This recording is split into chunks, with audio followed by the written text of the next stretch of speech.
Hi friends, என்ன பண்ணுறீங்க? எல்லாம் நல்லா இருக்கிறீங்களா? பார்த்திங்கன்னா ஒரு சின்ன பதிவு எனக்கு தெரிஞ்சு சொல்கிறேன், யாரும் தப்பாக நினச்சிக்காதீங்க. ஏன்னா அது எல்லா பக்கம் நடைமுறைதா, உண்மைதான்.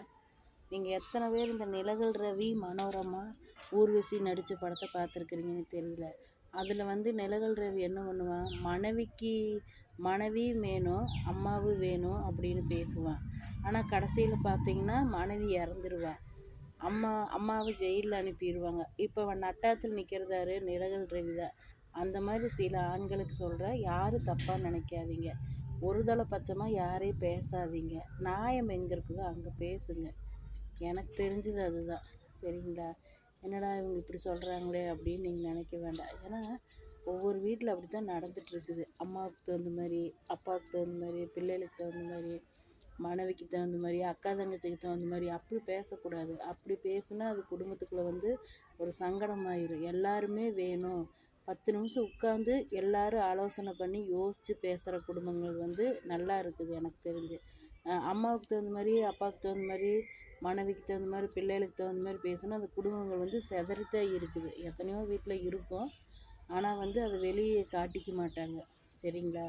அதனால் எனக்கு தெரிஞ்சது என்னென்னா, ஆளுக்கு தகுந்த மாதிரி பேசக்கூடாது. நாயம் எங்கே இருக்குதோ அங்கே பேசணும்.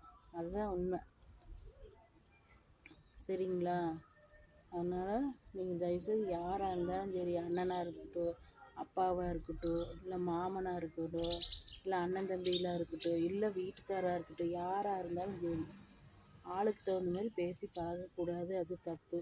ஏன்னா மனைவி இல்லைன்னா கணவன் இல்லை, கணவன் இல்லைன்னா மனைவி இல்லை. அதே மாதிரி அம்மா இல்லாமல் பிள்ளைகள் இல்லை, பிள்ளைகள் இல்லாமல் அம்மா இல்லை.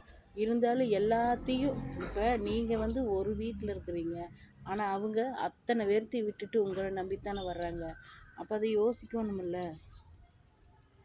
அதனால் நீங்கள் தான் கொஞ்சம் யோசனை பண்ணி பேசணும் ஃப்ரெண்ட்ஸ். அதனால் தயவுசெய்து யாராக இருந்தாலும் சரி, எதுவும் தப்பாக நினச்சிக்காதீங்க. என்னடா இவங்க இப்படி சொல்கிறாங்களேன்னு. எனக்கு தெரிஞ்சது அதுதான் சொல்கிறேன். ஆனால் பக்கத்து வீட்டில் அந்த அக்காவிங்க அதுதான் சொல்லிகிட்டு இருந்தாங்க. வீட்டுக்குள்ளே வந்து எப்போ பார்த்தாலும் வீட்டுக்காரர் சரியில்லை, வீட்டுக்காரர் என்னத்தை சரியில்லாமல் போயிடுவாங்க. ஒரு பக்கம் மனைவி வேணும், ஒரு பக்கம் அம்மா வேணும், ஒரு பக்கம் பிள்ளைகளும் வேணும். அவங்க என்ன பண்ணுவாங்க? அப்படித்தான் பேசுவாங்க. ஆனால் அவங்க என்னங்கிறாங்கன்னா, அப்படி பேசக்கூடாதுங்கிறாங்க. அதுதான் உண்மை. நியாயத்தை பேசணும். 10 நிமிஷம் உட்காந்து என்ன பிரச்சனை ஏதுன்னு கேட்டால் பிரச்சனை முடிஞ்சுது.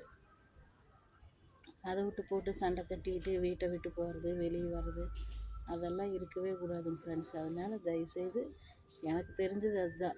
நீங்கள் யாராக இருந்தாலும் சரி, தப்பாக நினச்சிக்காதீங்க.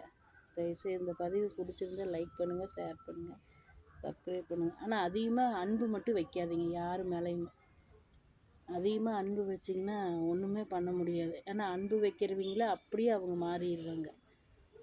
பெண்கள் வந்து என்றைக்குமே வந்து அன்பு தான். பிள்ளை மேலேயா இருந்தாலும் சரி, புருஷன் மேலேயா இருந்தாலும் சரி, சொந்த பந்தம், அக்கா தங்கச்சி, அப்பா அம்மா, யாராக இருந்தாலும் சரி, பொம்பளை வந்து எப்பயுமே எல்லாத்து மேலேயுமே கருத்து தான்.